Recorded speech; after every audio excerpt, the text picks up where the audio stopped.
Voilà. Alors, comme on est le 4 Shvat, qui correspond à la date de la Iloula de Baba Salé, on nous a expliqué, évidemment, il y a un rapport avec la paracha de Bo, puisque un événement, il a toujours rapport avec la paracha dans laquelle il tombe, providentiellement. Donc,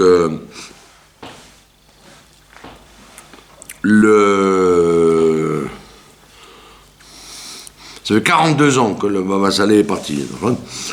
Alors, qui était le Baba Salé? Il y a une tradition, il y a une chaîne comme ça de sages au Maroc, qui était la famille Elbaz. Ils s'appelaient la famille Elbaz. Un nom très fréquent. Alors, il y en a qui disent que ça vient du mot Elbaz, qui veut dire le faucon, l'épervier ou le faucon, je ne sais pas. Et il y a eu une histoire avec le grand-père, le fameux Rabbi Yaakov, qui devait quitter le Maroc pour aller en Palestine. Et il avait pris le bateau. Et quand il est arrivé au port, il a pris un billet de bateau. Et quand il est arrivé au port, le capitaine étant antisémite, il n'a pas voulu qu'il voyage avec eux. Et comme à l'époque il n'y avait pas d'avocat et de police, etc., donc celui qui ne pouvait pas monter, ben, il ne montait pas. Qu'est-ce qu'il a fait l'ancêtre? Il a pris un tapis. Et il a suivi le bateau sur son tapis. Gratuit, quoi. Et il est arrivé à bon port, et les gens voyaient le monsieur sur le bateau, sur le tapis.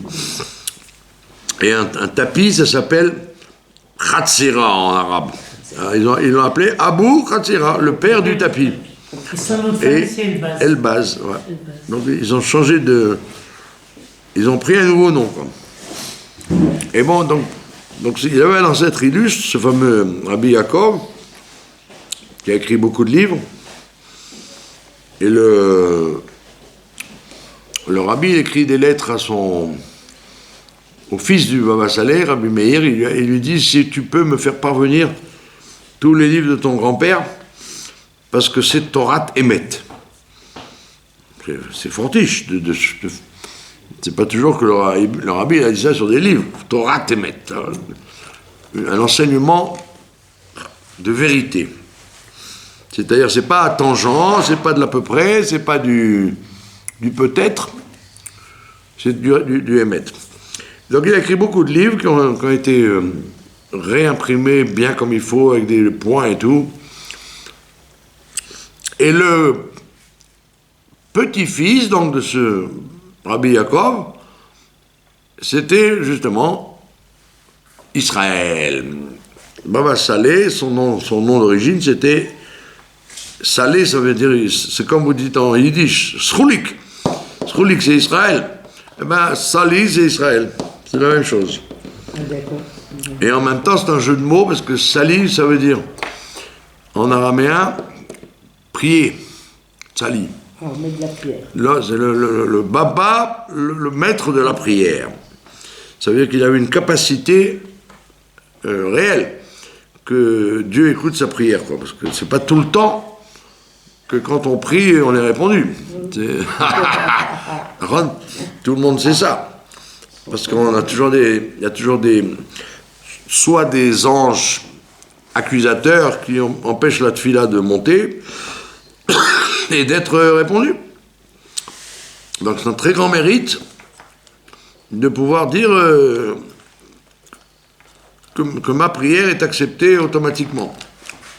Donc il s'appelait Baba Salé à cause de ça. Son vrai nom c'est Israël. Comme par hasard, comme on l'a dit lundi, il est parti en Shvat. Et Shvat, on a dit, c'est les initiales de Baal Shem Tov. Comme par hasard. Baal Shem Tov, Shvat. Intéressant. D'accord. Et autant le Baal Shem Tov que le Baba Saleh s'appelaient Israël. Tous les deux s'appelaient Israël. Baal Shem Tov s'appelait Israël et le Baba Saleh s'appelait Israël. Ça veut dire que ce sont des gens qui ne se préoccupaient pas seulement de leur communauté ou de leur famille ou de leurs proches, mais ils ont agi par la prière et par l'action, quoi, sur tout le Ham Israël. Ils n'ont pas été, sont pas été des rabbanim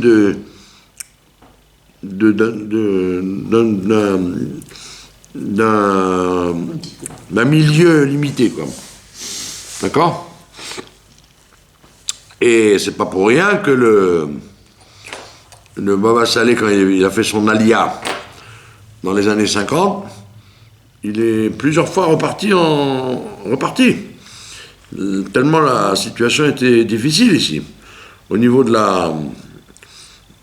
des gens qui sont arrivés ici, le sionisme laïque les a détournés rapidement de la tradition.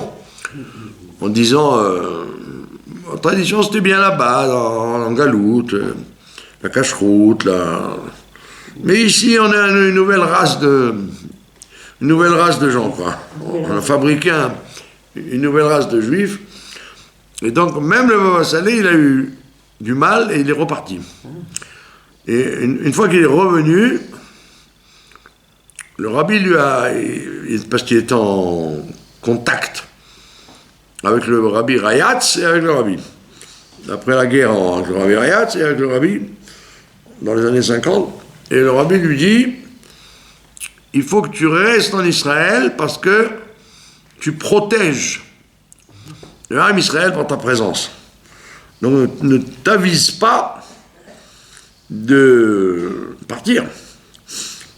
C'est pas que pour toi que tu restes, tu protèges l'ensemble du peuple et reste dans le sud, puisque le sud, c'est comme il est écrit dans le prophète Obadiah, les juifs séfarades reviendront au sud. Alors là-bas, il parle des Espagnols à l'époque, quoi. Et c'est un jeu de mots, en fait effectivement, le sud a été plus peuplé par les séfarades. Et le nord plus par les Ashkénazes, Haïfa, etc.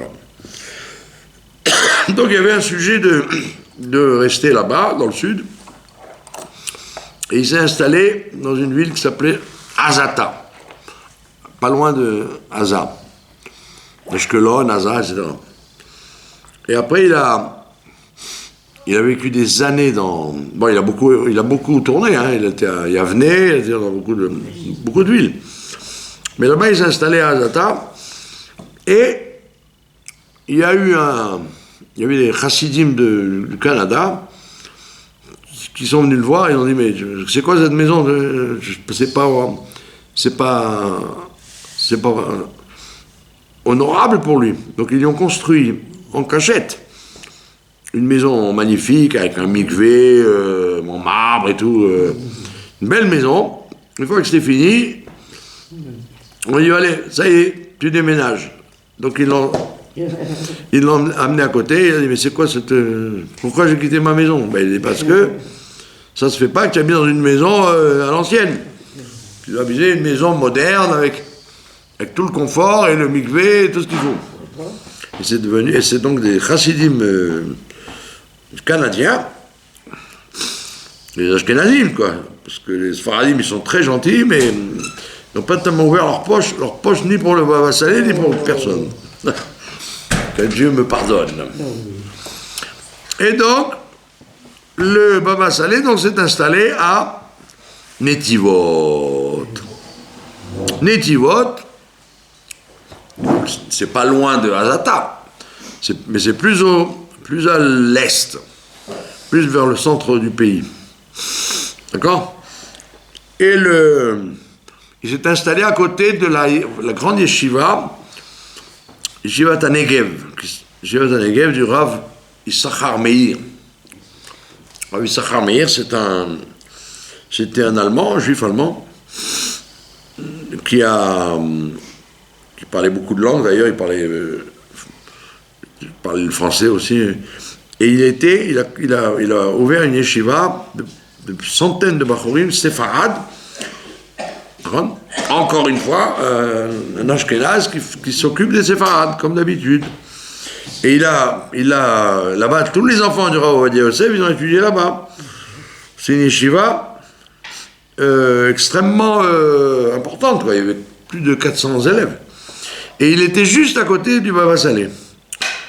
La maison était pas loin de... Comme c'est désertique là-bas, c'est plat, il n'y a que du désert. À côté de la yeshiva, il y avait quelques mètres, il y avait la maison du Baba Salé. Et le Rav Yissachar Meir en question, il était très très lié avec le Baba Salé. Il avait beaucoup de respect, d'admiration et de conseils. Il allait souvent le voir. On raconte une histoire qu'un jour il y a eu quelqu'un qui était paralysé depuis des années et tous les docteurs ont dit la colonne vertébrale est fichue, il n'y a rien à faire. Et il a été voir le Baba Salé. Ils ne savaient pas quoi faire, donc ils lui ont proposé d'aller voir Baba Salé, qui n'était pas aussi connu qu'aujourd'hui. Hein.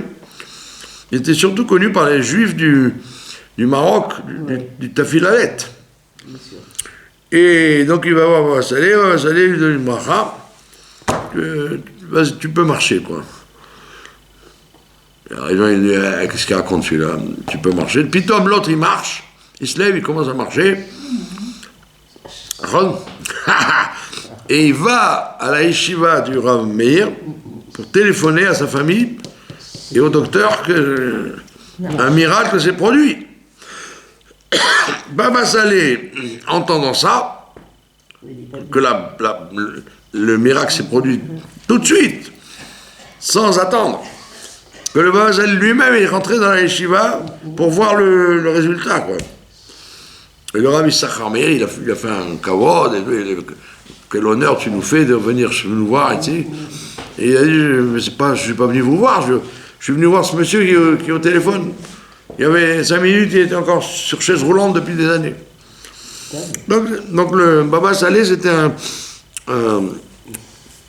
très grand Talmid Chacham, et qui faisait des miracles à tir-larigot sans même s'en rendre compte. Puisque lui-même, il a été voir le résultat, tellement il a lui-même été surpris de cette réussite. D'accord? Et donc, on raconte énormément de Sipurim à son égard. Et ça, je vous l'avais raconté déjà une fois, son neveu, il avait un neveu qui était maire de Ashdod. Il faisait de la politique. Il était député et en même temps il était maire. Et quand il y a eu la guerre du Golfe, la première, à la période de la guerre du Golfe, ce neveu, il est passé chez le rabbi au dollar et il dit au rabbi, Rabbi, est-ce que on a besoin de beaucoup de miracles en Israël? Et le rabbi lui dit, vous n'avez pas honte. Vous avez toute votre vie vécue avec le Rav, c'est-à-dire avec son oncle. Et vous voyez, tir-larigot, les miracles que son oncle faisait. Il dit, vous avez vécu toute votre vie avec le Rav, et vous osez parler que vous avez besoin de miracles. Vous avez toute votre vie été entouré de miracles. Des miracles sans arrêt.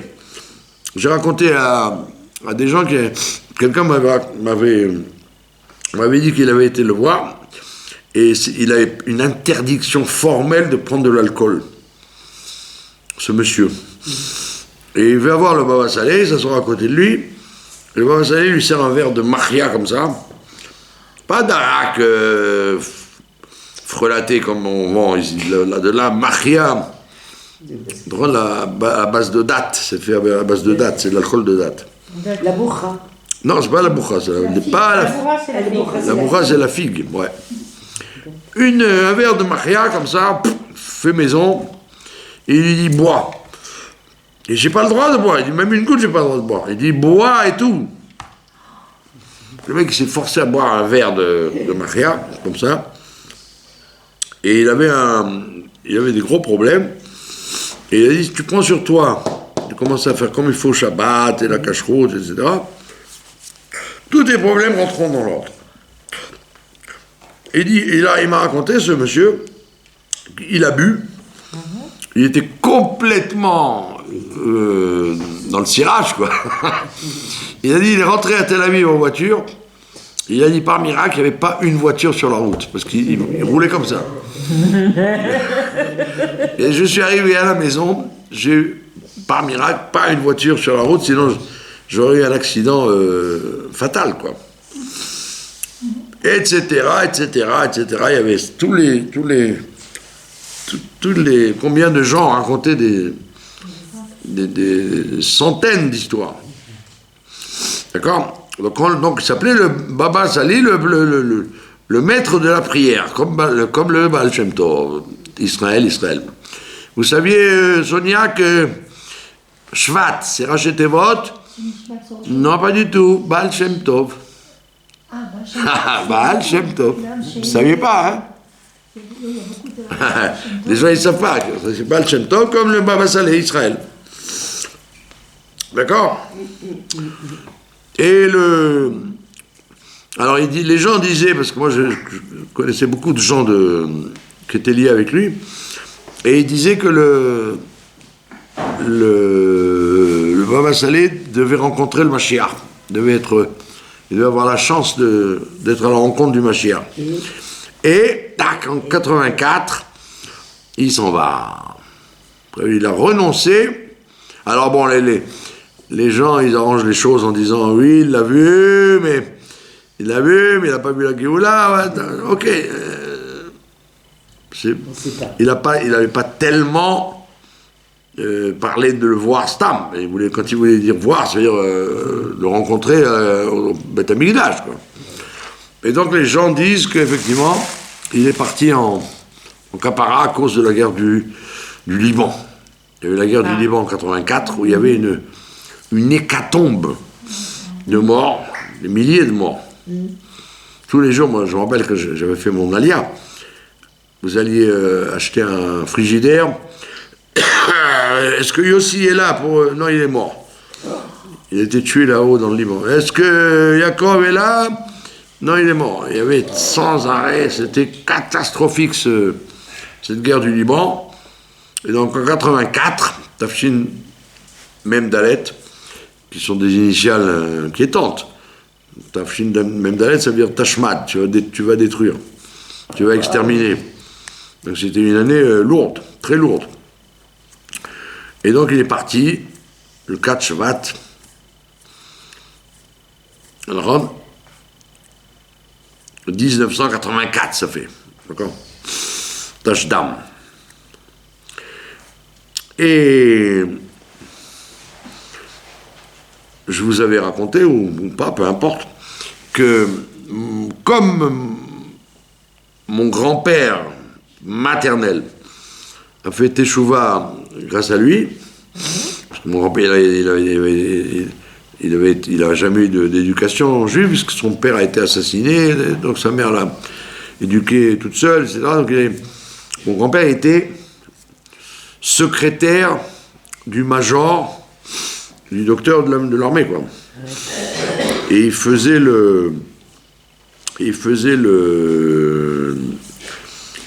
en jeep et en camion, il faisait le tour de tous les villages juifs et arabes, etc., dans le sud du Maroc et de l'Algérie.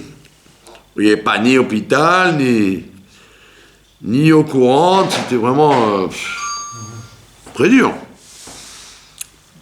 Et en 1926,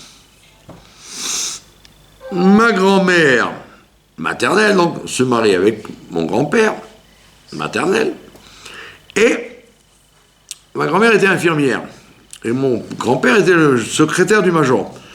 Donc il faisait le tour des villages, et vous voyez si tout va bien, et s'il y avait des aides à amener, quoi. Et ils sont arrivés dans le Tafilalet, dans cette région-là du Maroc, qui était à côté de l'Algérie, quoi. Il y avait la Mauritanie, c'est vraiment le bas du Sahara, hein, c'était vraiment... Il faut aimer, quoi, c'est désertique total, quoi. Il y a des oueds un peu, où il y a de l'eau, un peu d'eau, des palmiers, mais c'est vraiment des oasis. Mais c'est vraiment... C'est pas, il n'y a pas de club méditerranéen là-bas, hein. C'est pas du tout agréable. Et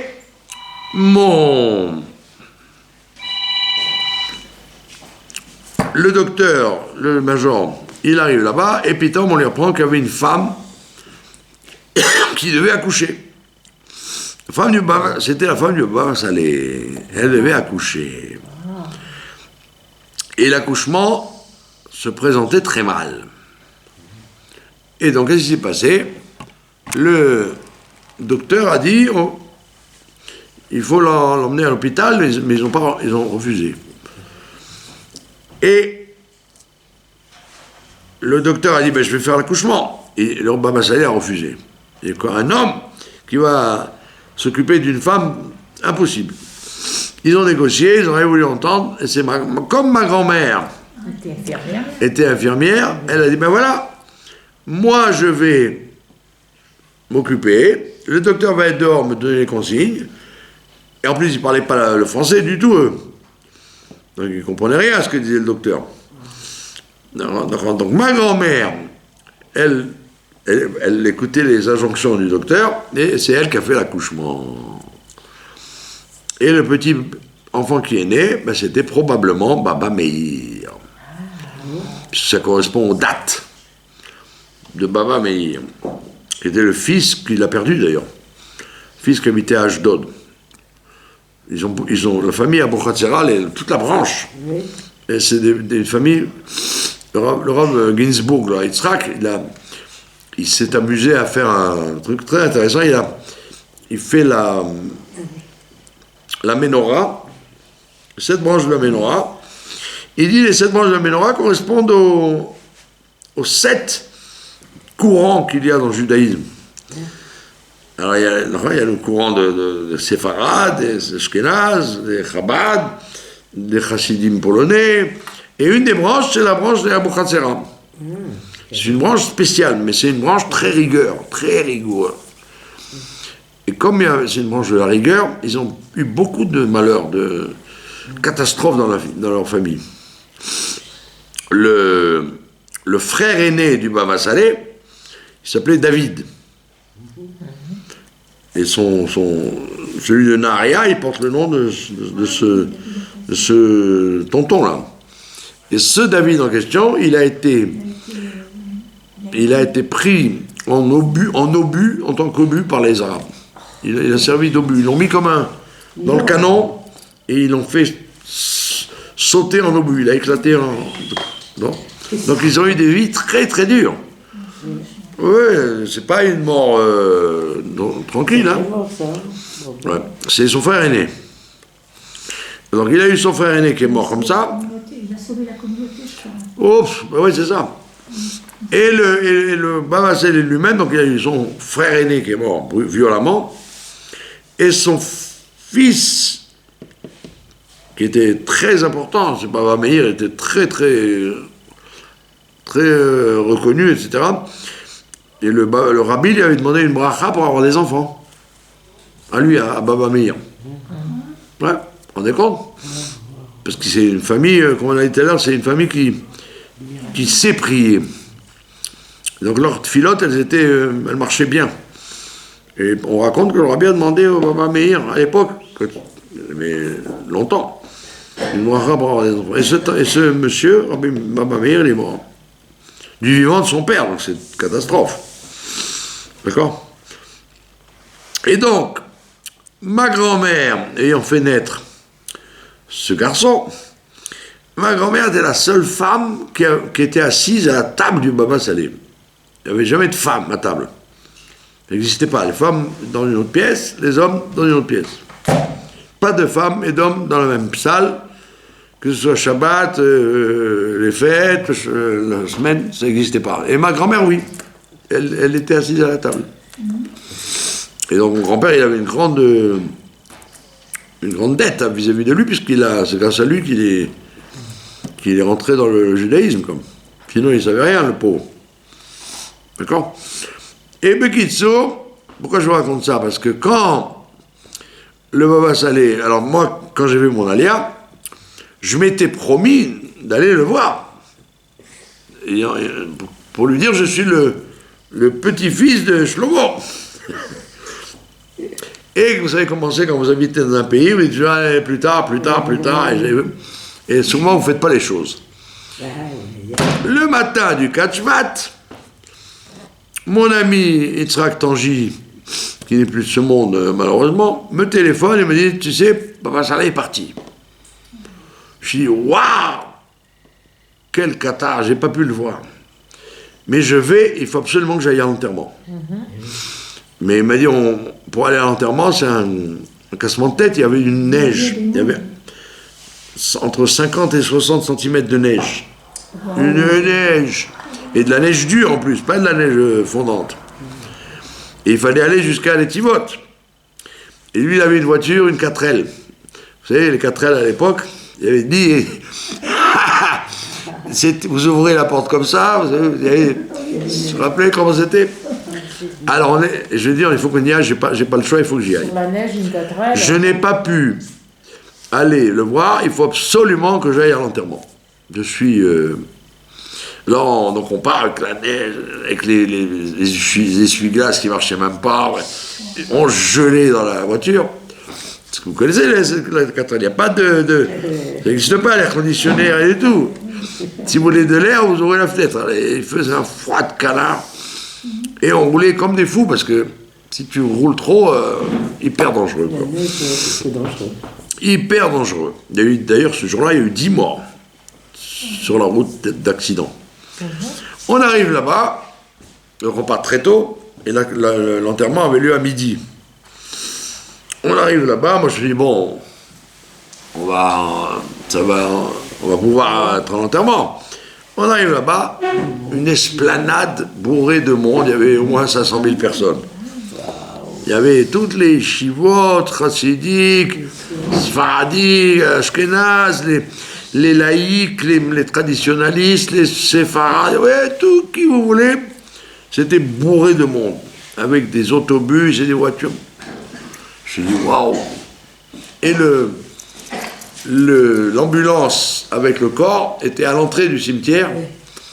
Et ils attendaient le Rav Ovadia Yosef, le Rav Eliaou, le Rav Elbaz, le Rav Animachim, tout plein de gens qui devaient venir pour l'enterrement en hélicoptère. Donc ça traînait, quoi. Et moi, je me dis, zut, alors, j'ai pas pu toute ma vie le faire kavod. J'ai dit, tant pis, il faut que j'aille, il faut que je sois à côté de l'ambulance quand ils vont rentrer dans le cimetière. Alors, je l'ai joué au culot, quoi. Slicha, slicha, slicha. Et les gens m'ont laissé passer. Et je me suis retrouvé. J'ai tenu l'ambulance et j'ai pu faire quelques mètres. Et après on ne pouvait plus rentrer. Ils n'ont laissé rentrer que 10 personnes. Et je lui ai dit, tu vois, au moins, tu as fait ça. Donc, c'était le 4 Shvat 84. Et je ne vous dis pas comment on est retourné par miracle, avec une 4L sur 40-50 cm de neige. Il a fallu que je fasse un kidouche de remerciement au mon Dieu. Hein. Ouais, alors donc pour ça, c'est une histoire personnelle quoi, vis-à-vis de lui. Et donc le Baba Salé, donc il est parti en quelque sorte pour éviter. Et bon, Hachem, malheureusement, juste après son décès, Shimon Peres a réussi à faire la paix et la guerre du Liban s'est arrêtée.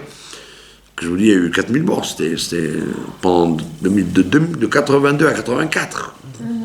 C'est tous les jours, c'était une catastrophe. Même les casques bleus. Ah oui, mais maintenant, c'était une catastrophe. Mais Kitso, bon, et maintenant les gens racontent toujours cette histoire qui est très connue.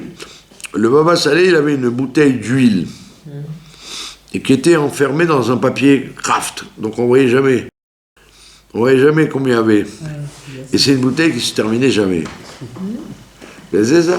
Comme l'histoire de la choulamite là-bas, avec l'huile qui se terminait jamais.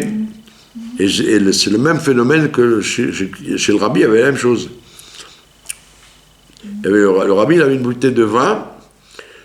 Le Rav Mentlik, qui était le Rosh Yeshiva, c'est lui qui fabriquait le vin du rabbi. Un vrai vin, pas un vin traficoté comme il y avait là-bas à l'époque, Keter et Ganless, des trucs qui n'étaient pas du vin, quoi. Lui, il faisait du vrai vin. Et je me rappelle, quand tu voyais le rabbi servait, et ça ne se terminait pas. Tu dis, c'est pas possible. Il y a 500, il y a 1000 personnes, ils ne changent pas de bouteille, ça continue. Et j'avais demandé aux gens, en espérant d'avoir une réponse claire, pourquoi le rabbi enferme la bouteille dans le papier kraft? Alors il me dit non, parce que il y a des goïms qui regardent, etc. Je dis alors, les goïms qui regardent, ils ne touchent pas. Je dis c'est un peu bizarre. Et en fait, c'était pour la même raison que Baba Saleh, c'est une bouteille qui ne se terminait jamais, quoi. Une bouteille qui avait une bracha. Et chez le Baba Saleh, c'était très fréquent, ce genre de truc. C'était même pas... ses enfants, ses petits-enfants, ils n'ont jamais tenu compte de ça, tellement c'était habituel, quoi. Il y avait sans faire de prière et de magie, c'était, comme il l'a dit, le rabbi à son neveu. Vous avez vécu avec le Rav des années, vous osez demander des miracles, alors vous étiez entouré de miracles à longueur, jour et nuit, à longueur de jour et de nuit. D'accord? Il y avait une histoire amusante. Il y avait des journalistes laïcs qui voulaient se moquer de lui. Alors ils ont... Et devant lui, il y avait une grande cruche, cruche en cuivre. Et des gens qui venaient, ils mettaient de l'argent. On ne regardait pas, ils mettaient un billet de $100, 100 francs, ce que tu pouvais, tu mettais. Devant le rabbi, devant le Baba Saleh. Et ils sont venus, et soi-disant, ils voulaient l'interviewer. Ils voulaient soi-disant l'interviewer, et lui, il les a laissés rentrer, et ils ont pris des photos, avec lui et l'argent à côté. Pour montrer, regardez, c'est des rabats d'argent, quoi. C'est un baba d'argent. Et ils lui ont demandé une bouteille de Mahia, soi-disant pour faire des brachot avec, mais c'était des moqueurs, quoi. Ils voulaient se moquer. Et l'histoire à raconter, c'est eux qui ont raconté par la suite, ça les a choqués. Quand ils ont développé les photos, on voyait le Baba Saleh, mais on voyait rien à côté. Dans la photo, tu le vois lui, mais tu vois pas la coupelle pleine d'argent, il n'y a pas. C'est un vide. Et la bouteille d'Arak, de Mahia, quand ils sont arrivés à Tel Aviv, ils ont ouvert le coffre, elle était vide. Elle s'est vidée dans la voiture. Ils n'ont même pas eu la possibilité d'en boire. Ils ont dit, ah oula, il nous a fait un sale coup, lui. Hein, c'est le Baba Saleh, il n'aura pas dit, fichez le camp, vous êtes des escrocs. Non, vous moquez de moi, la vérité va éclater, quoi. C'était flagrant, c'était frappant. D'accord? Maintenant, donc on va relier ça avec la parashat Bo, parce qu'on a dit que chaque événement a automatiquement un lien avec la date où il se situe. Donc généralement, le 4 Shvat tombe parashat Bo.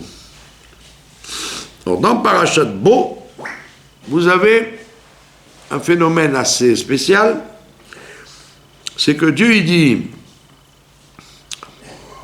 prenez l'agneau, mettez du sang, et vous le mangez, etc., etc. Et Moshe Rabbeinu, il change le texte, il change la mitzvah de Dieu. Il change. Il ne dit pas mettez du sang sur les... Il mettait beaucoup de sang. Il fallait que les deux poteaux et le linteau, les poteaux c'est les verticaux, les zouzotes, et le linteau, mashkov, soient complètement colorés de sang. Il y en a qui disent que, bon, Rashi il explique que le sang était à l'intérieur, mais il y a des Mefarshim qui disent non, le sang était à l'extérieur. Et, alors on dit, il y a un changement là-dedans, il y a une différence entre ce que Dieu demande et ce que Moshe rajoute. On dit, c'est bizarre, pourquoi Moshe rajoute ce qui n'a pas l'air d'avoir été dit par... que Dieu ne lui aurait pas dit? Alors on répond qu'en fait, il y avait deux obligations dans la sortie d'Égypte. La mitzvah d'offrir un korban, il fallait offrir le korban Pessah et le manger en famille, mais également la mitzvah de prendre le risque de se faire attaquer par les Égyptiens, puisque juste avant, quand Pharaon il dit « Allez, vous voulez sacrifier, faites ça ici, restez ici ». Et Moshe il dit « Tu crois que les Égyptiens, si on sacrifie ici, eux ils adorent ces bêtes, c'est des dieux pour eux, ils vont nous lapider. Tu veux qu'on se fasse lapider par ton peuple? On est obligé de faire ça dehors. » Donc on voit bien que les Égyptiens, ils étaient dangereux vis-à-vis des gens qui auraient osé manger un agneau en Égypte. Et Moshe leur dit, ben justement, mettez du sang, que tous les Égyptiens voient que vous êtes en train de manger de l'agneau. C'est leur Dieu. Ça veut dire que Dieu, il a dit, faites le korban, ça me suffit. Et Moshe leur dit, non, non, ça ne suffit pas de manger le korban. Il faut en même temps montrer de façon ostentatoire que vous êtes contre la voie d'Azara et que vous prenez le risque dangereux de vous faire égorger par là. Vous vous rendez compte, tu es en train de... Dans ma ville, tu fais le... Tu craches sur mon Avodazara, ça va pas la tête. C'est très dangereux. Donc Moshe Rabbeinu, il leur a dit, ça ne suffit pas de faire les mitzvot, il faut donner sa vie pour les mitzvot. Il faut faire Messirut Nefesh. Parce que tu peux. Alors, il y a deux façons de pratiquer la Torah. Soit tu ne casses pas trop la tête, pas trop vite le matin, doucement le soir. Ou alors, tu fais Messirut Nefesh, ça veut dire, s'il fait froid, tu vas quand même au shiur. S'il n'y a pas de viande, ben, tu cours dans une boucherie où il faut aller. À l'époque, c'était comme ça. S'il n'y a pas d'huile, ben, tu te casses la tête pour trouver de l'huile pour Hanouka. Messirut Nefesh. Et en Russie, ils sont obligés de faire Messirut Nefesh pour de bon. Si tu fais la Brit Mila, Sibérie. Tu fais... tu étudies la Torah, prison. Donc il y a une différence entre eux. Comme les Allemands, les Allemands, c'est ce qu'ils voulaient faire les Juifs. Je fais mon korban dans la maison, mais personne ne comprend ce que je fais dehors. Comme les Allemands. Je suis juif à la maison, mais dans la rue, je suis allemand.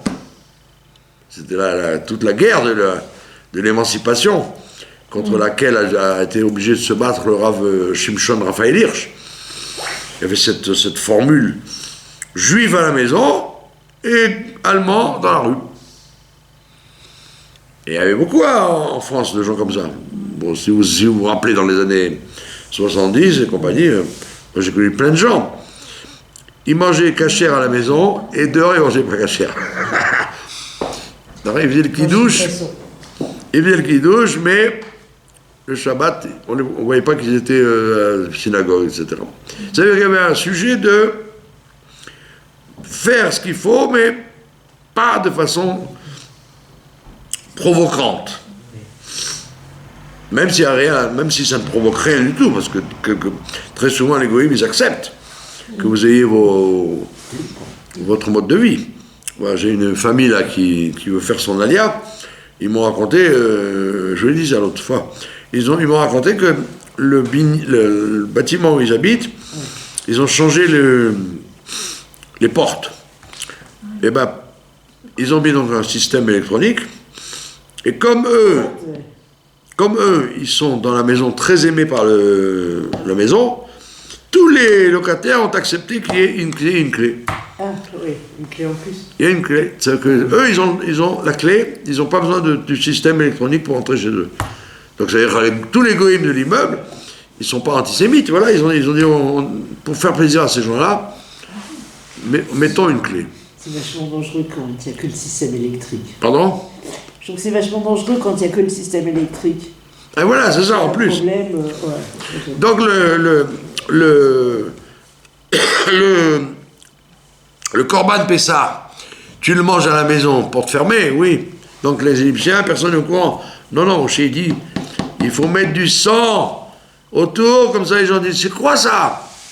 Et donc tu attires le regard et donc tu te mets en danger. D'accord? Ils se sont déjà mis en danger quand ils ont amené l'agneau. Et quand l'agneau a bêlé pendant 3 jours. Oui, mais c'est... Tant que tu ne l'as pas égorgé, le gars, il peut dire, bon, peut-être il va le caresser, il va savoir ce qu'il va faire avec. Il peut toujours avoir ce sursis. Mais quand tu l'as vu, clair, qu'ils l'ont égorgé et qu'ils le mangent, il n'y a plus de doute, il n'y a plus de... Donc il y avait un danger exceptionnel. Et donc, pour revenir au Baba Salé, le Baba Salé, c'était pas du tout comme les tzadikim polonais. Les tzadikim polonais, les rebes, ils donnent des brachot aux gens. Tu veux une bracha, je te donne une bracha. Pour la parnassa, pour avoir des enfants, pour ce que tu veux, je te donne une bracha. Le Baba Salé, c'était comme le rabbi, c'est comme la chassidut Chabad. C'est-à-dire, il n'y a rien pour rien. Tu veux une bracha, tu t'engages à la cache-route, sinon pas de bracha. Et il y a beaucoup de gens qui ont témoigné, effectivement, des gens qui venaient demander une bracha, le Baba Salé leur disait, qu'est-ce que tu donnes en échange? Si tu ne donnes pas en échange, eh ben pas de bracha. Ça veut dire que les gens, ils avaient peur. Parce que, eh ouais, c'est-à-dire que tu veux avoir des enfants, tu veux avoir tel avantage, tu dois payer. Il n'y a pas de repas gratuit.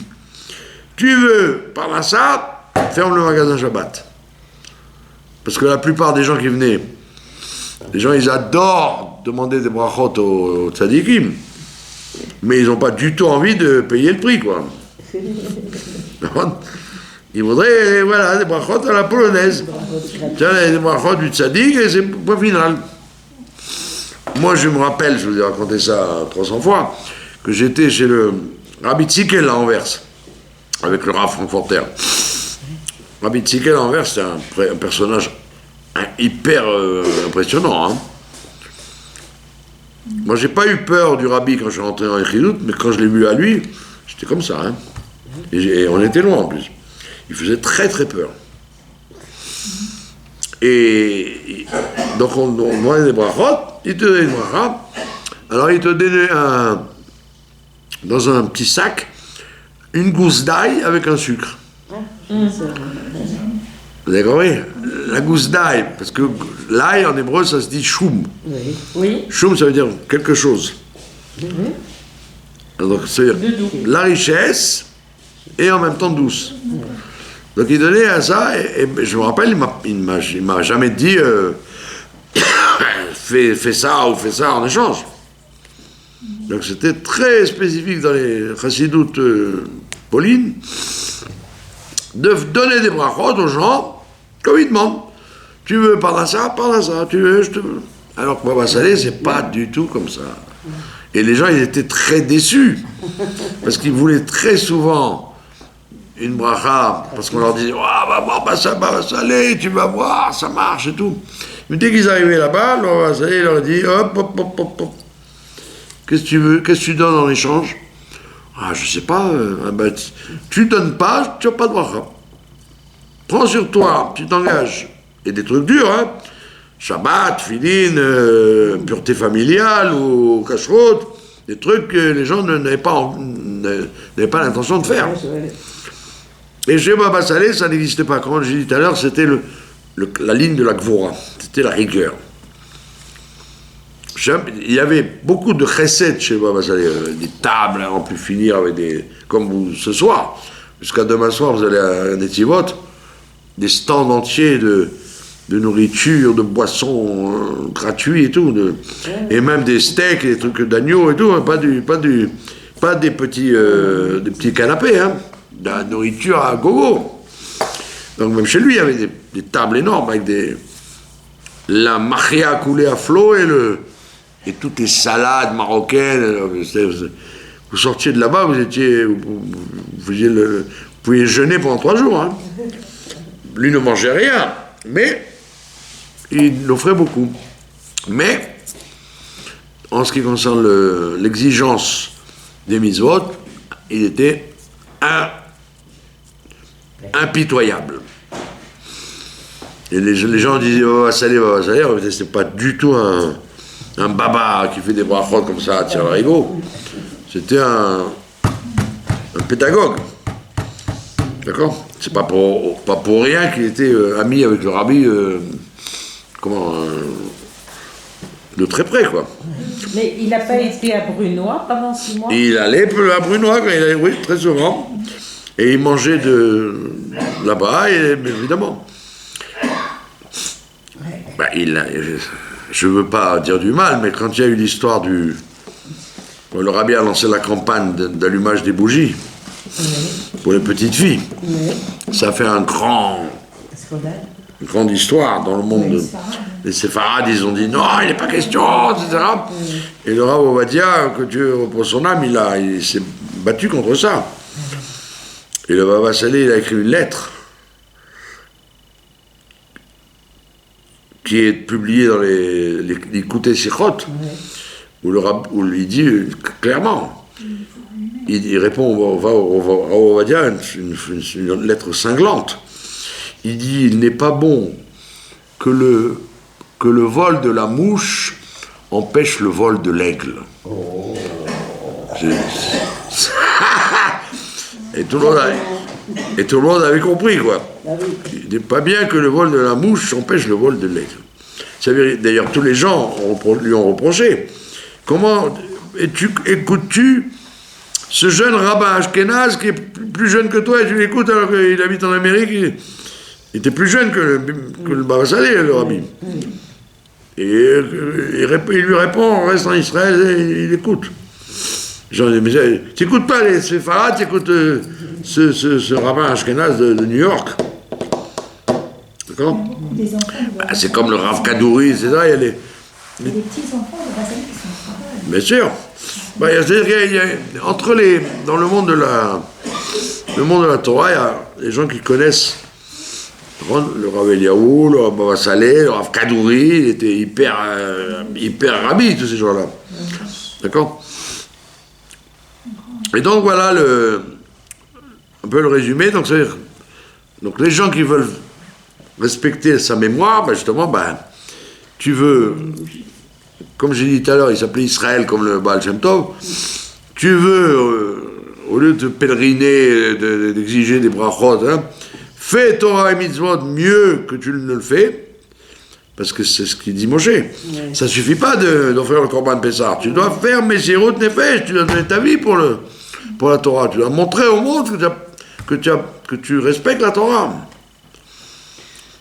C'est pour ça qu'il y a eu beaucoup de mal, Baba Saleh, ici, parce qu'il y avait énormément de gens de son bled, là-bas, de son pays, qui ont tout lâché en venant ici.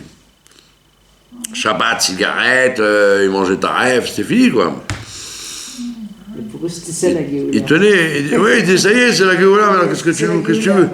Au Maroc, je comprends qu'il fallait faire la Torah, il fallait faire les mitzvot, mais ici, et il y a l'armée, il y a le... Donc c'était un combat très très dur dans les années 50. Et c'est pour ça d'ailleurs que la plupart des rabbinim orthodoxes, ils n'encourageaient pas les gens à venir ici, hein, parce qu'ils avaient très peur que ça dégringole. C'est qu'après que le rabbi, après la guerre du Golfe d'ailleurs, qu'il a dit feu vert, vous pouvez venir en Israël, il n'y a plus de problème. Au contraire, Israël, c'est un pays où on peut mieux faire la Torah qu'ailleurs. Voilà, donc si tu veux respecter le souvenir du Baba Salé, tu allumes une bougie, ce que tu veux, tu pries, bravo, mais augmente la Torah et les mitzvot, et donc tu feras du bien, tu feras plaisir là où il est, et donc tu auras toutes les brachot que nous méritons, et surtout la bracha plus urgente, c'est que ma chère vienne et qu'on puisse faire la Iloula du Baba Salé avec lui. Bezrat Hashem. Merci beaucoup. Voilà. Alors, c'est parti. 9 Shvat, Tafshin Pe Vav. D'accord? C'est quoi Yud Shvat? C'est le départ du Rabbi Rayatz, Rabbi Yosef Yitzhak. Le départ de ce monde. Mais ce qui est intéressant, c'est pas le départ, parce que les tzadikim qui s'en vont, il y en a tout le temps. C'est pas très original. Depuis Adam Arishon, tout le monde a quitté ce monde. D'accord? Donc, la nouveauté dans Yud Shvat, c'est qu'il a, comme il parlait plus, il n'arrivait plus à parler, depuis plusieurs semaines déjà, il avait rédigé un texte qu'il a demandé au rabbi de lire en public. Lui, il ne pouvait pas le prononcer, donc il a demandé à son gendre de dire ce texte. Ça s'appelle un Mahamar.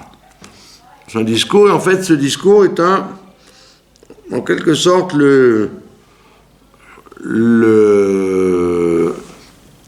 feuille de route de la génération qui va suivre. C'est ça l'intéressant de la chose. Et qu'est-ce qu'il dit dans son texte?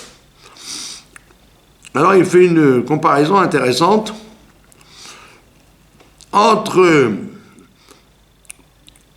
la première fois qu'il y a eu un dévoilement de Dieu dans ce monde par le Mishkan, par le sanctuaire de Moshe. Et il dit là-bas, le Mahamar s'appelle Bati Legani.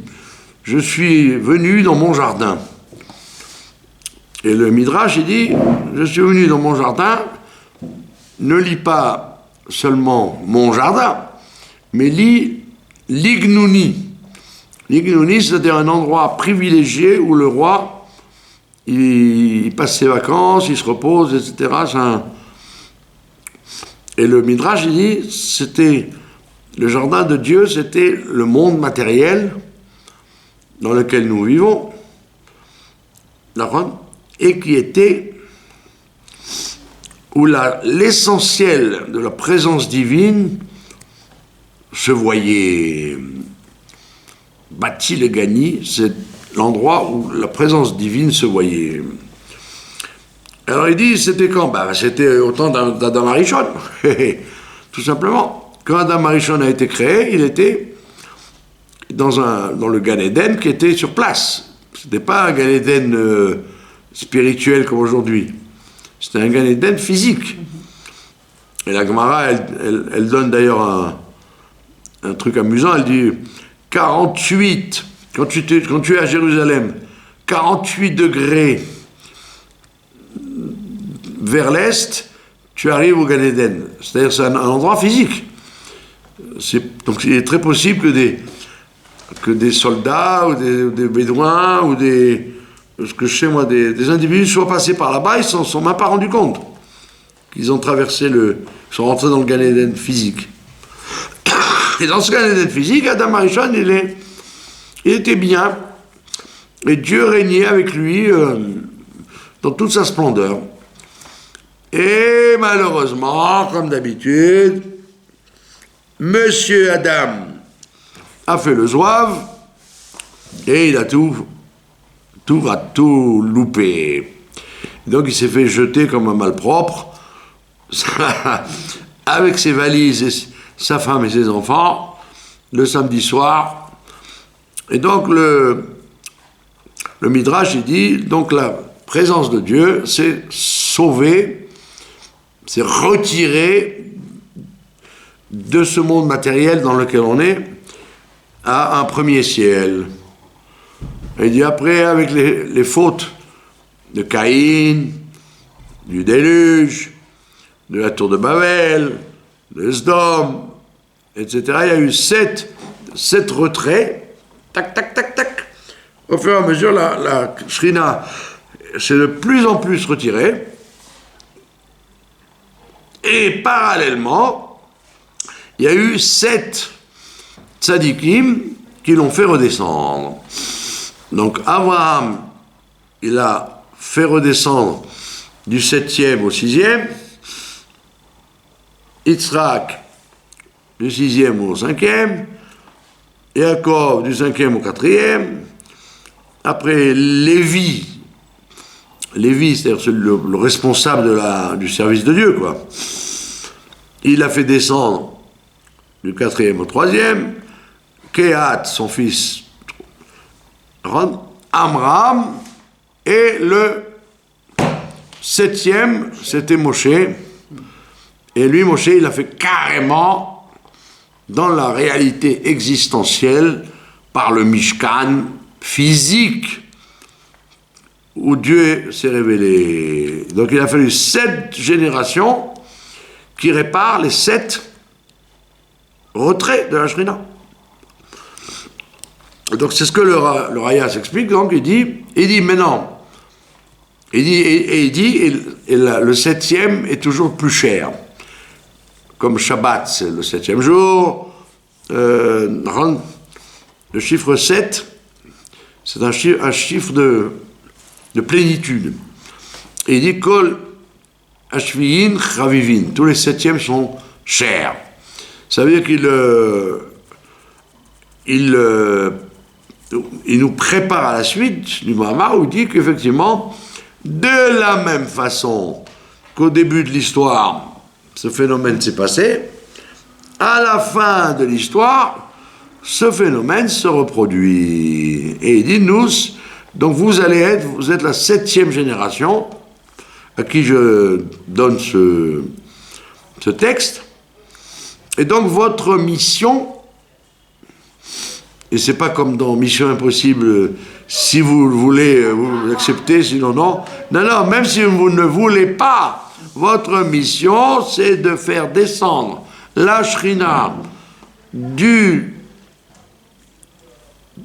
premier ciel dans ce monde-là concret, c'est-à-dire tant que le 3e temple n'est pas descendu concret sur terre, vous ne pouvez pas dire que vous avez rempli votre vocation. Donc il compare le Rabbi Rayatz les 7 générations historiques depuis Abraham aux 7 générations de la Chassidoute qui commencent avec le Morazaken et qui finissent avec théoriquement le Rayatz. Ça ne marche pas parce que le Rayatz c'est le 6e, donc il fallait continuer jusqu'au 7e, c'est-à-dire nous, avec le Rabbi. D'accord ? C'est carrément la feuille de route que nous transmet le Rayatz. Ça veut dire qu'on a un programme très clair dans notre génération, c'est rien d'autre que de faire descendre le 3e temple. C'est pas la peine de tortiller, de chercher d'autres vocations, c'est celle-là. Alors évidemment, pour Le troisième temple, c'est pas simplement un bâtiment de présence de Dieu. Ça s'accompagne de toutes les sortes de services de Dieu qui amènent à ça. Le travail sur les midotes, la propagation de la Torah, la négation des forces du mal qui veulent empêcher, etc., etc. Donc c'est tout le Mahamar, qui est pas un texte court, c'est un texte en plusieurs chapitres. Tout le Mahamar parle de ça. Comment chacun doit trouver sa place, pour réaliser ce projet grandiose, c'est le moins qu'on puisse dire. D'accord ? Et donc, le rabbi a toujours dit, il a toujours répété, Atralta dit Géola, le début de la Géola, c'est quand le temple va descendre. Tant que le temple n'est pas descendu, il y a des prémices, il y a des avant-goûts, il y a on te donne des petits canapés pour que tu goûtes un peu de la Géoula, mais ça n'est pas la Géoula. La Atrala, c'est quand le temple descend. C'était tout le débat qu'il y a eu avec le sionisme religieux qui disait mais non, ça a commencé déjà, Atralta de Géoula, ça a commencé avec l'État d'Israël, on voit qu'il y a une situation complètement différente vis-à-vis de ce qu'avait la Shoah et compagnie. Et donc c'est une discussion qui aujourd'hui, on voit qu'elle est arrivée à son terme. Tout le monde est d'accord de dire qu'effectivement, l'État d'Israël, bravo, mais ça ne suffit pas, on attend le temple. D'accord ? Maintenant, il y a toute une polémique. Si ce temple devait être construit par les êtres humains, ou qui doit descendre tout fait, quoi. Tout prêt, tout fait. D'accord ? Et on a tendance à dire que c'est cette option-là qui va être la bonne. Et comme il dit comment il s'appelle ? Maharil Diskin, un sage de la génération d'avant, il disait, mais s'il doit descendre du ciel, qu'est-ce qu'on fait avec le Rambam qui dit que Mashiach doit le construire ? Alors il répond, c'est pas une question. Comme dans une maison, le fait de faire la maison ne suffit pas pour être propriétaire. Qu'est-ce qui fait la propriété de la maison ? C'est quand tu installes les portes. Tu installes les portes avec des serrures, c'est là que la maison est à toi. Sinon, la maison n'est pas à toi, n'importe qui peut rentrer, c'est ouvert. Donc le Maharil Diskin, il dit tout simplement, le temple descendra du ciel, mais les hommes, sous la houlette du Messie, il installera les portes, c'est tout.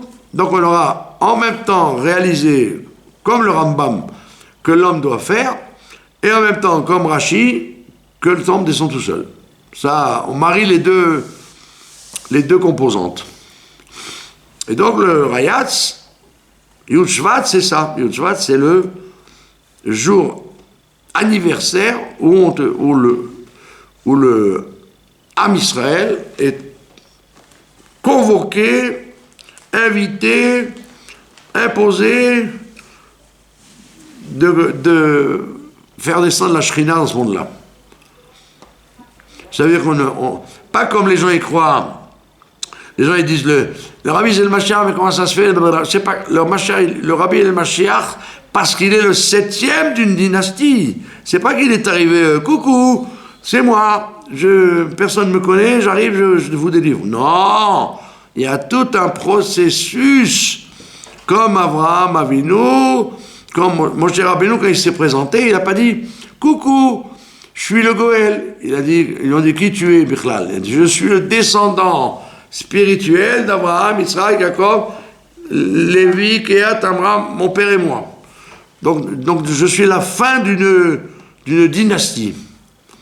Sinon c'est pas vraiment compréhensible. Mashiach, c'est pas un homme brillant qui arrive et qui monte sur la scène. Il est la suite d'un travail. Comme le Rayat, il dit, il ne croit pas que le Mishkan de Moshe, il a commencé avec Moshe, il a commencé avec Abraham déjà. Seulement on ne le voyait pas, parce que c'était spirituel. La descente de la Shrina de ciel en ciel, elle ne se voyait pas. Mais quand est-ce qu'elle s'appellera la Shrina? C'est quand elle est concrètement sur terre. C'est-à-dire, c'est ce qui s'est passé en 93, quand le rabbi était malade déjà, très malade, il était sur une chaise roulante. Alors les femmes de Chabad et du monde entier, quoi, ont voulu couronner le rabbi. Vous n'avez pas vu ça, c'était très, très émouvant. Alors, c'était en direct, filmé dans le monde entier, et donc les gens attendaient Arvit, la tefila d'Arvit, parce que le rabbi devait sortir pour prier avec nous, quoi. Avec eux, ils étaient à New York, quoi. Et le Rav Groner, il a pris le micro, il a dit, le rabbi sort pour la tefila d'Arvit, pas plus que ça. Parce que les femmes avaient préparé une couronne. Ah oui, c'était pas du mytho, c'est du vrai. Elles avaient préparé une couronne en argent pour couronner le rabbi. Et le Rav Groner s'est empressé de dire aux gens, commencez pas à vous réjouir, à vous imaginer, le rabbi sort pour Tfilat Arvit, c'est tout, pas final. Donc les gens étaient déçus, très déçus.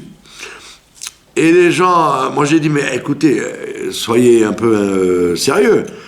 Le rabbi, il n'a pas parlé pour rien dire dans ce qu'il raconte. Il raconte tout le temps la même chose. Le couronnement du Mashiach, c'est dans le temple descendu. C'est tout. Attends que le temple descende, Aaron se lève.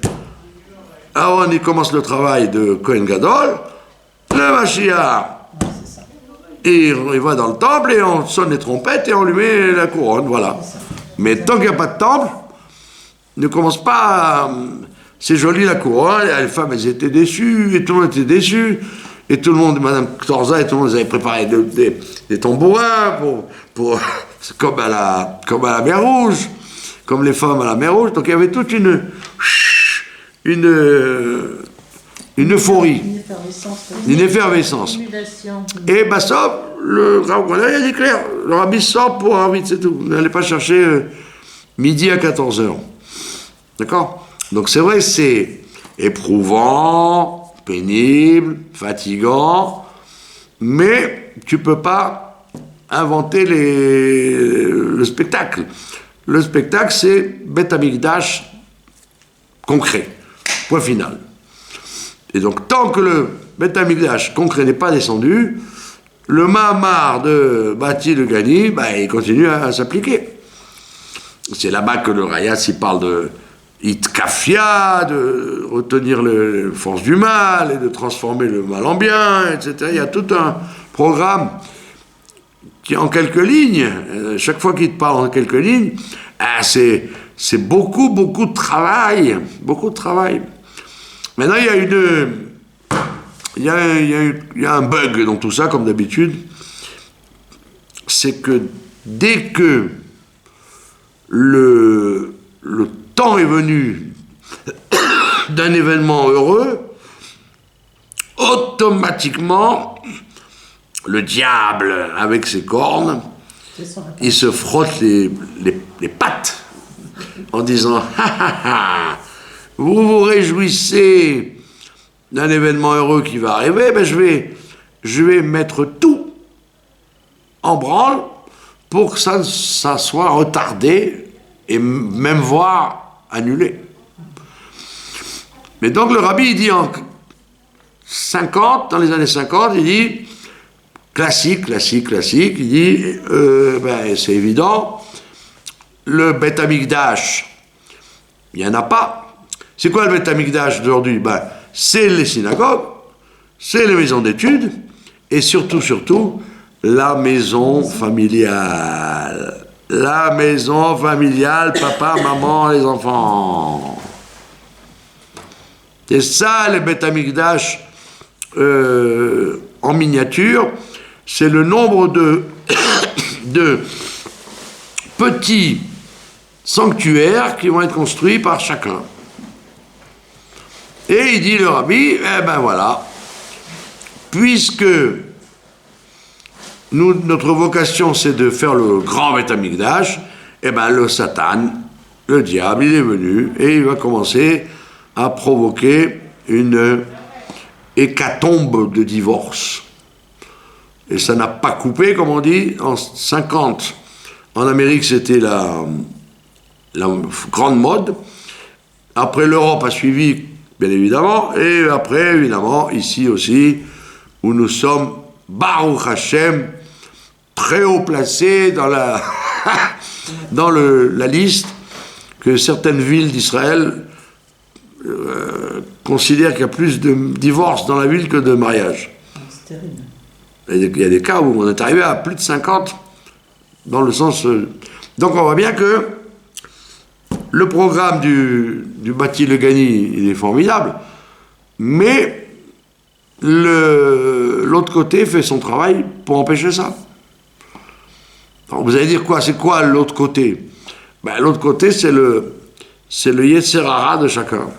Chacun il a un Yetzer Hara, que Dieu bénisse, chacun il a un petit ou un gros, et chacun recule donc cette date où le temps va descendre, et évidemment, personne ne te dira c'est de ma faute.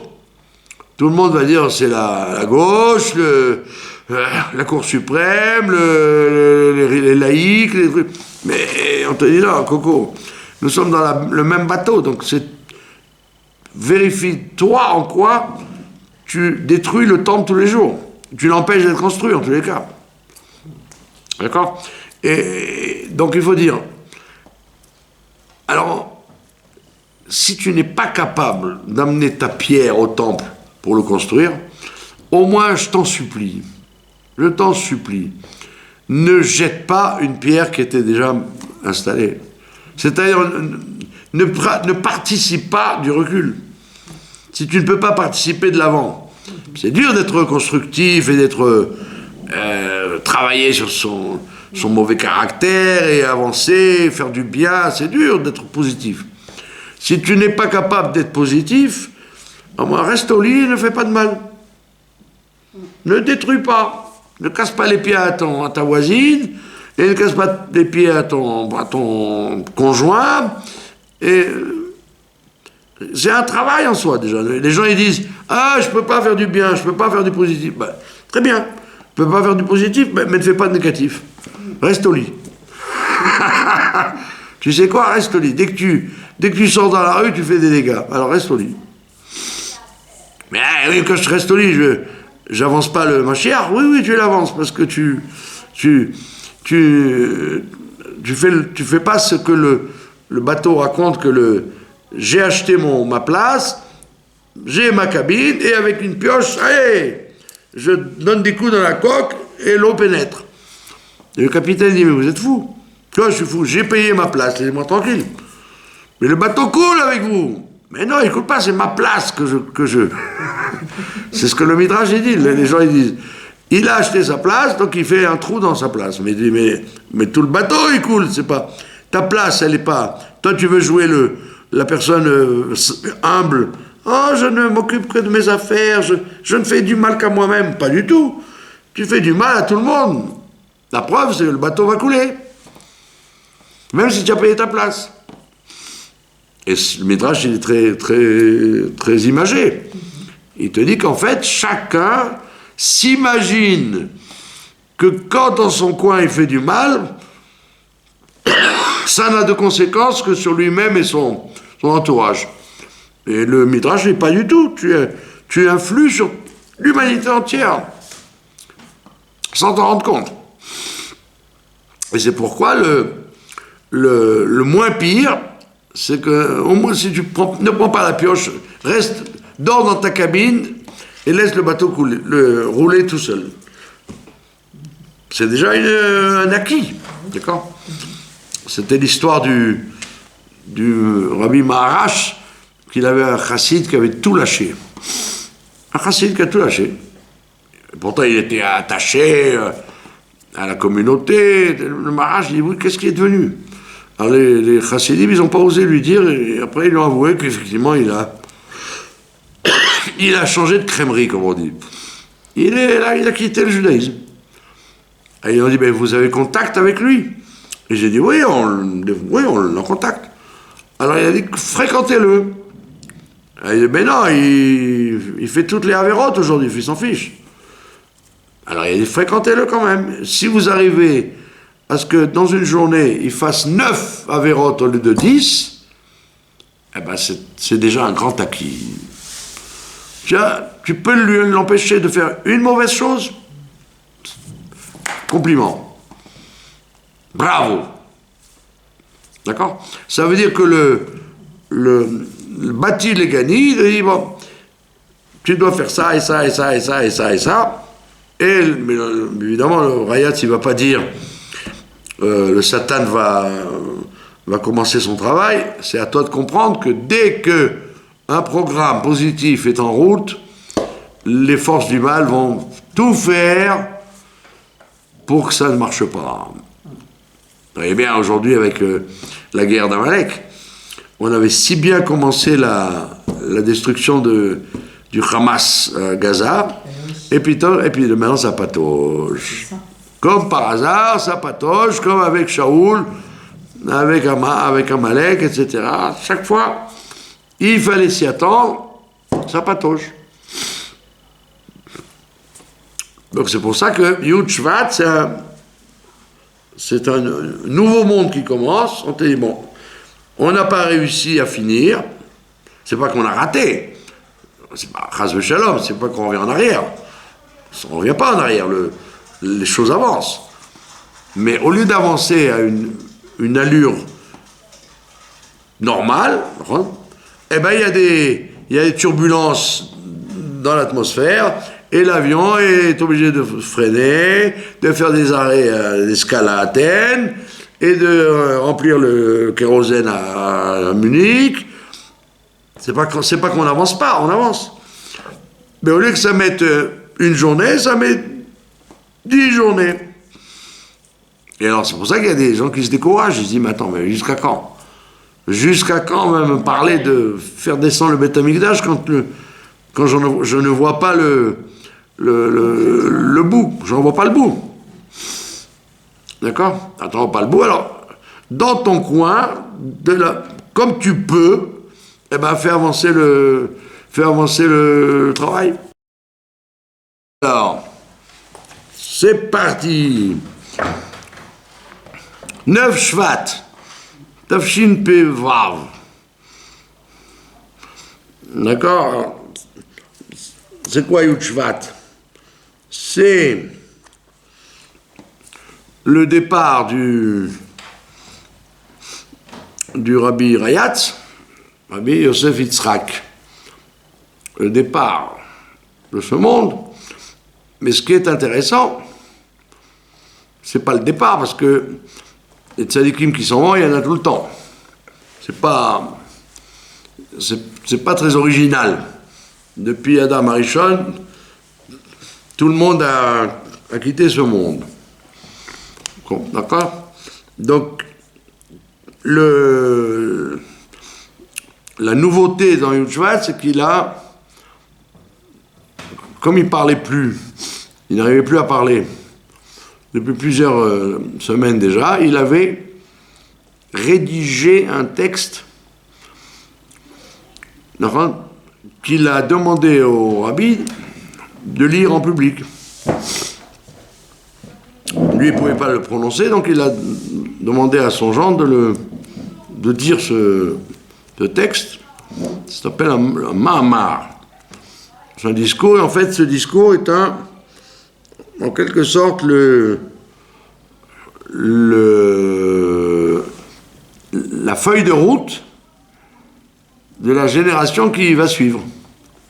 C'est ça l'intéressant de la chose. Et qu'est-ce qu'il dit dans son texte? Alors il fait une comparaison intéressante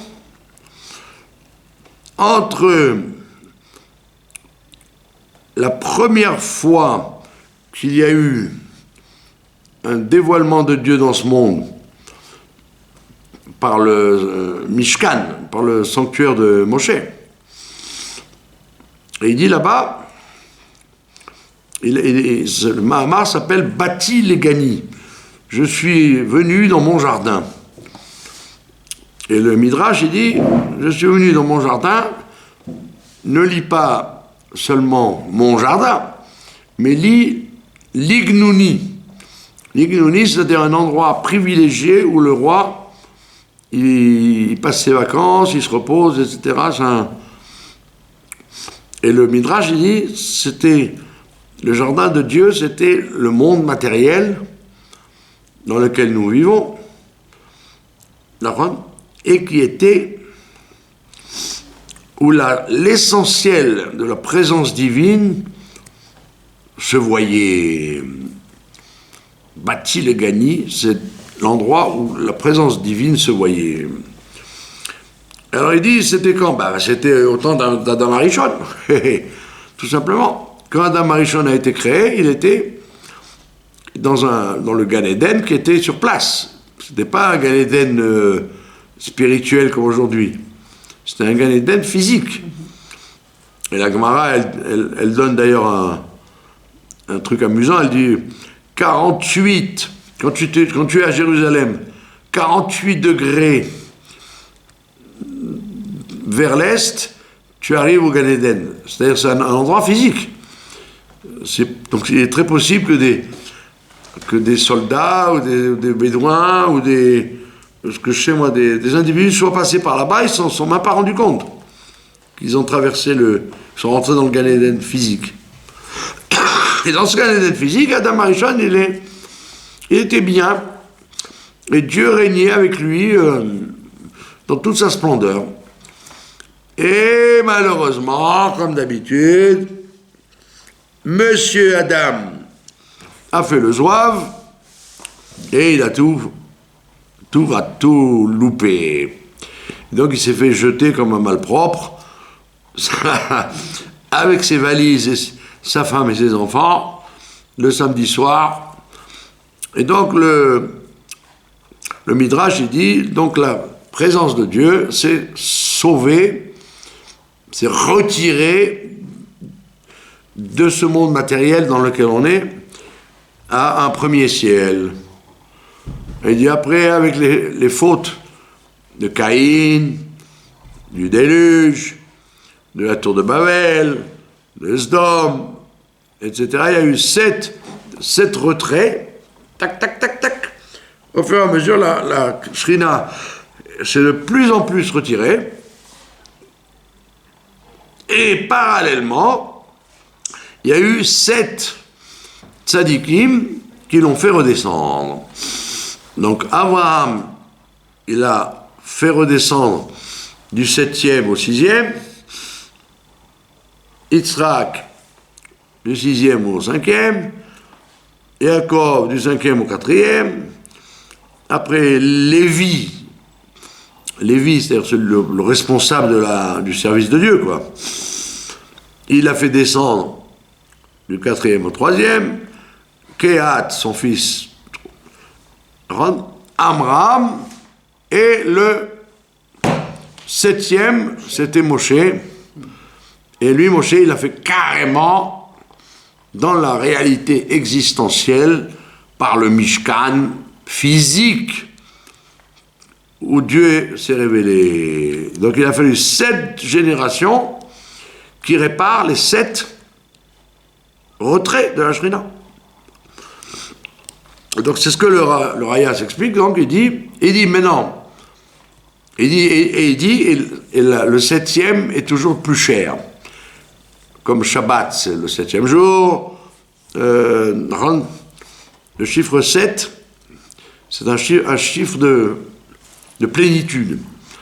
Et il dit Kol Ashviyin Chavivin, tous les 7e sont chers. Ça veut dire qu'il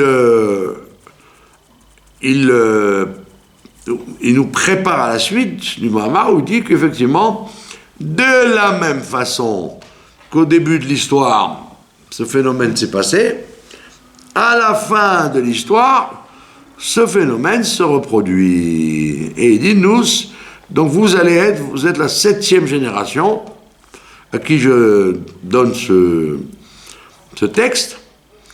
Et donc votre mission, et c'est pas comme dans Mission Impossible, si vous le voulez, vous acceptez, sinon non. Non, même si vous ne voulez pas, votre mission, c'est de faire descendre la Shrina du premier ciel dans ce monde-là concret, c'est-à-dire tant que le 3e temple n'est pas descendu concret sur terre, vous ne pouvez pas dire que vous avez rempli votre vocation. Donc il compare le Rabbi Rayatz, les 7 générations historiques, depuis Abraham, aux 7 générations de la Chassidoute, qui commencent avec le Admor HaZaken et qui finissent avec, théoriquement, le Rayatz. Ça ne marche pas parce que le Rayatz c'est le 6e. Donc il fallait continuer jusqu'au 7e, c'est-à-dire nous, avec le Rabbi. D'accord ? C'est carrément la feuille de route que nous transmet le Rayatz. Ça veut dire qu'on a un programme très clair dans notre génération, c'est rien d'autre que de faire descendre le 3e temple. Par contre, c'est pas la peine de tortiller, de chercher d'autres vocations, c'est celle-là. Alors évidemment, pour le 3e temple, c'est pas simplement un bâtiment de présence de Dieu. Ça s'accompagne de toutes les sortes de services de Dieu qui amènent à ça. Le travail sur les midot, la propagation de la Torah, la négation des forces du mal qui veulent empêcher, etc., etc. Donc c'est tout le Mahamar, qui est pas un texte court, c'est un texte en plusieurs chapitres. Tout le Mahamar parle de ça. Comment chacun doit trouver sa place, pour réaliser ce projet grandiose, c'est le moins qu'on puisse dire. D'accord ? Et donc, le Rabbi a toujours dit, il a toujours répété, Atralta di Géoula, le début de la Géoula, c'est quand le temple va descendre. Tant que le temple n'est pas descendu, il y a des prémices, il y a des avant-goûts, il y a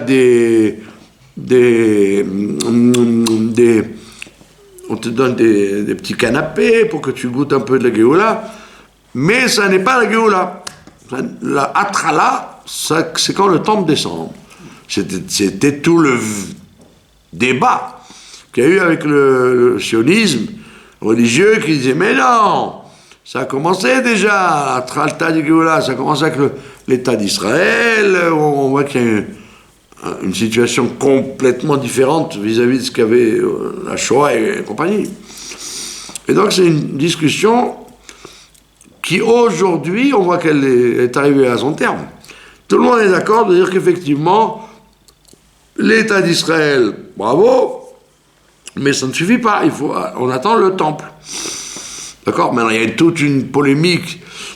Si ce temple devait être construit par les êtres humains, ou qui doit descendre tout fait, quoi. Tout prêt, tout fait. D'accord ? Et on a tendance à dire que c'est cette option-là qui va être la bonne. Et comme il dit comment il s'appelle, Maharil Diskin, un sage de la génération d'avant, il disait, mais s'il doit descendre du ciel, qu'est-ce qu'on fait avec le Rambam qui dit que Mashiach doit le construire ? Alors il répond, c'est pas une question. Comme dans une maison, le fait de faire la maison ne suffit pas pour être propriétaire. Qu'est-ce qui fait la propriété de la maison? C'est quand tu installes les portes. Tu installes les portes avec des serrures, c'est là que la maison est à toi. Sinon, la maison n'est pas à toi, n'importe qui peut rentrer, c'est ouvert. Donc le Maharil Diskin, il dit tout simplement, le temple descendra du ciel, mais les hommes, sous la houlette du Messie, il installera les portes, c'est tout. Donc on aura en même temps réalisé, comme le Rambam, que l'homme doit faire, et en même temps, comme Rashi, que le temple descend tout seul. Ça, on marie les deux composantes. Et donc le Rayatz, Yud Shvat, c'est ça. Yud Shvat, c'est le jour anniversaire où le Am Israël est convoqué, invité, imposé de faire descendre la Shrina dans ce monde-là. Ça veut dire pas comme les gens y croient. Les gens ils disent le Rabbi c'est le Mashiach, mais comment ça se fait? C'est pas le Rabbi est le Mashiach parce qu'il est le 7e d'une dynastie. C'est pas qu'il est arrivé coucou, c'est moi. Personne ne me connaît, j'arrive, je vous délivre. Non, il y a tout un processus, comme Abraham Avinu, comme Moshe Rabbeinu, quand il s'est présenté, il n'a pas dit « Coucou, je suis le Goël ». Ils ont dit « Qui tu es, Bichlal ?» Il a dit « Je suis le descendant spirituel d'Abraham, Israël, Jacob, Lévi, Kéat, Amram, mon père et moi. » Donc je suis la fin d'une dynastie. Sinon, c'est pas vraiment compréhensible. Mashiach, c'est pas un homme brillant qui arrive et qui monte sur la scène. Il est la suite d'un travail. Comme le Rayat, il dit, il ne croit pas que le Mishkan de Moshe, il a commencé avec Moshe, il a commencé avec Abraham déjà. Seulement on ne le voyait pas, parce que c'était spirituel. La descente de la Shrina de ciel en ciel, elle ne se voyait pas. Mais quand est-ce qu'elle s'appellera la Shrina? C'est quand elle est concrètement sur terre. C'est-à-dire, c'est ce qui s'est passé en 93, quand le Rabbi était malade déjà, très malade, il était sur une chaise roulante. Alors les femmes de Chabad et du monde entier, quoi, ont voulu couronner le Rabbi. Vous n'avez pas vu ça, c'était très, très émouvant. Alors, c'était en direct, filmé dans le monde entier, et donc les gens attendaient Arvit, la tefila d'Arvit, parce que le Rabbi devait sortir pour prier avec nous, quoi. Avec eux, ils étaient à New York, quoi. Et le Rav Groner, il a pris le micro, il a dit « Le Rabbi sort pour la tefila d'Arvit, pas plus que ça. » Parce que les femmes avaient préparé une couronne. Ah oui, c'était pas du mytho, c'est du vrai. Elles avaient préparé une couronne en argent pour couronner le Rabbi. Et le Rav Groner s'est empressé de dire aux gens, commencez pas à vous réjouir, à vous imaginer, le Rabbi sort pour Tfilat Arvit, c'est tout, pas final. Donc les gens étaient déçus, très déçus. Et les gens, moi j'ai dit, mais écoutez, soyez un peu sérieux. Le Rabbi, il n'a pas parlé pour rien dire dans ce qu'il raconte. Il raconte tout le temps la même chose. Le couronnement du Mashiach, c'est dans le temple descendu. C'est tout. Attends que le temple descende, Aaron se lève. Aaron, il commence le travail de Kohen Gadol. Le Mashiach, il va dans le temple et on sonne les trompettes et on lui met la couronne, voilà. Mais tant qu'il n'y a pas de temple, ne commence pas. C'est joli la couronne, les femmes elles étaient déçues, et tout le monde était déçu, et tout le monde, Madame Torza et tout le monde avait préparé des tambourins pour comme à la mer Rouge, comme les femmes à la mer Rouge. Donc il y avait toute une euphorie, une effervescence. Simulation. Et Bassov, le Rav Goldman, il a dit clair, le rabbi sort pour un vite, c'est tout. N'allez pas chercher midi à 14h.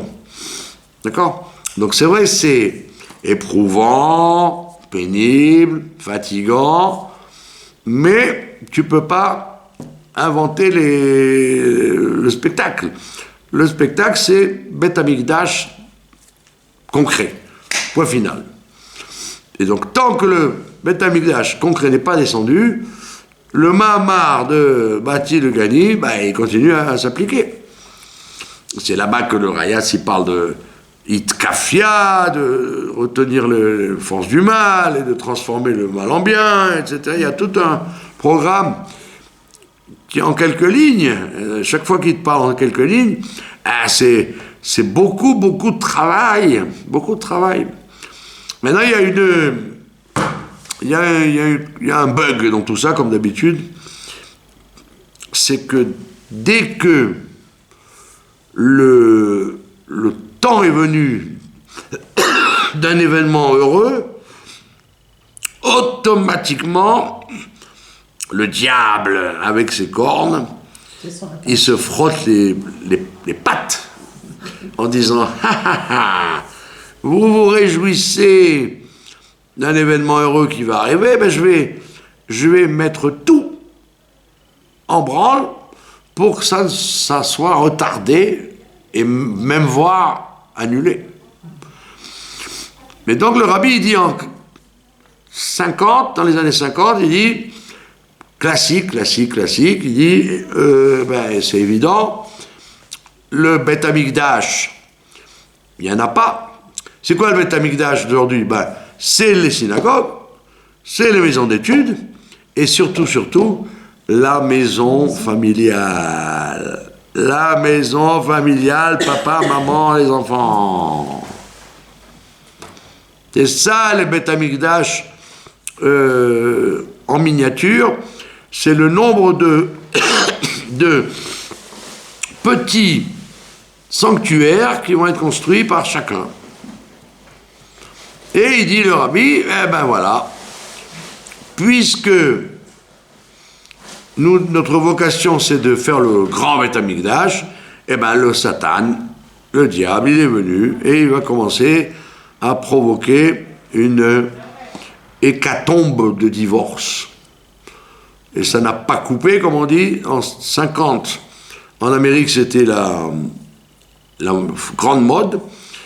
Après, l'Europe a suivi, bien évidemment. Et après, évidemment, ici aussi, où nous sommes, Baruch Hashem, très haut placés dans la liste que certaines villes d'Israël considèrent qu'il y a plus de divorces dans la ville que de mariages. C'est terrible. Il y a des cas où on est arrivé à plus de 50, dans le sens... Donc on voit bien que le programme du Bati Le Gani, il est formidable, mais l'autre côté fait son travail pour empêcher ça. Alors vous allez dire quoi? C'est quoi l'autre côté? L'autre côté, c'est le Yetzer Hara de chacun. Chacun, il a un Yetzer Hara, que Dieu bénisse. Chacun, il a un petit ou un gros. Et chacun recule donc cette date où le temps va descendre. Et évidemment, personne ne te dira c'est de ma faute. Tout le monde va dire c'est la gauche, la Cour suprême, les laïcs, les trucs. Mais on te dit non, Coco, nous sommes dans le même bateau, donc vérifie-toi en quoi tu détruis le temple tous les jours. Tu l'empêches d'être construit en tous les cas. D'accord?